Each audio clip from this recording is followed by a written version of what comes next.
সকাল সকাল নতুন জামাইয়ের আগমন হয়ে গেছে কিন্তু বাসায়, তার জন্য ছোটখাটো করে সকালের নাস্তা, দুপুরবেলার খাবার দাবার, সন্ধ্যাবেলার নাস্তা সহ ভরপুর আড্ডা ছিল। সাথে হই হুল্লোড় মাস্তি তো আছেই। সেগুলো মিস না করতে চাইলে পুরো ব্লগটা কিন্তু দেখতে হবে অবশ্যই। সকাল তখন 6টা, ঘুম থেকে উঠে চোখের পানির ছিটা দিয়েই ফুলের তোড়া একটা হাতে নিয়ে স্বাগতম জানাইলাম খালি মুখেই। কারণ খুব সকালবেলা ঘুমের ঘরে আর কি করব, সেটার ভিডিও ক্লিপ নিতে ভুলে গেছি। আর এই তো সাফিকে ঘুম থেকে উঠায় তার ফুপার কোলে বসাই দিছি। আরে গল্প, একটু লজ্জা, একটু গল্প, সবকিছু মিলায় খুব মিষ্টি একটা সম্পর্ক ওদের মধ্যে ছিল।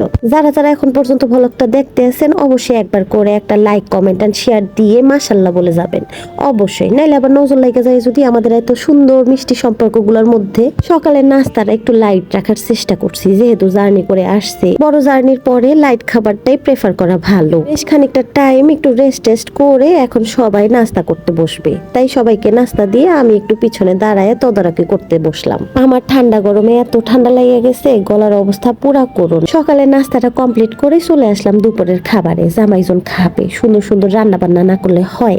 আরো আমি একমাত্র ভাবি একটু সুন্দর করে ভালো করে রান্না বান্না করে খাওয়াইলেই তো মন পাওয়া যায় জামাইজনের। আমার ওই ছোট্ট একটা মাত্র ননদ, তার একটা মাত্র ওই ছোট্ট জামাই, তারে একটু ভালো মন্দ খাওয়াবো না, একটু মনের মতো করে খাওয়াবো না, এটা কেমনে হয়? প্রথমেই তো গরুর গোস্তটারে সুন্দর করে মা খাইয়া চড়াই দিছি প্রেসার কুকারে, যেহেতু হইতে টাইম লাগবে, সময় তো হাতে নাই। আর এক সাইডে ইলিশ মাছ ভাজতেছি, আর এর আগে চিংড়ি মাছ ভাইজা রাখছি।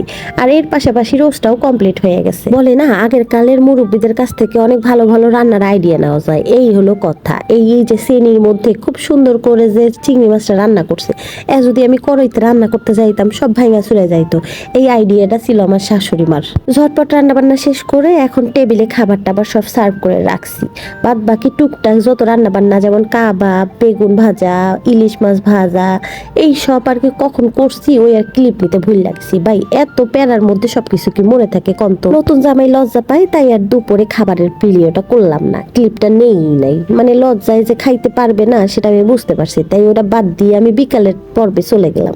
বিকালে স্ন্যাক্স আইটেম ছিল টুকটাক ভাজা পোড়া, সাথে একটু ফল ফ্রুট, মিষ্টি আর ওয়েলকাম লেখা সুন্দর একটা কেক। যেহেতু জামাইজন নতুন আসছে, একটু ওয়েলকাম না জানালে হয় বলেন তো দেখি? আমার শাফি তো ভাবছে কেক দীক্ষা ওর ফুপির বার্থডে, এখন সে কেক কাটবে।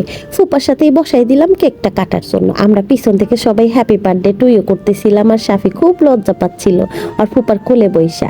কেক তো দেখে আমার শাফি অনেক হ্যাপি, কারণ ওর কেক খুবই পছন্দ। নতুন জামাইয়ের সামনে আমারও কিন্তু একটু ভিডিও করতে লজ্জা লজ্জা লাগতেছিল, তাই আর তেমন টুকটাক ভিডিও টিডিও করি নাই। আজকের ব্লগটা শেষ করলাম, পরের ব্লগে দেখা হবে আপনাদের সাথে। আল্লাহ হাফেজ, দোয়া করবেন আমার জন্য।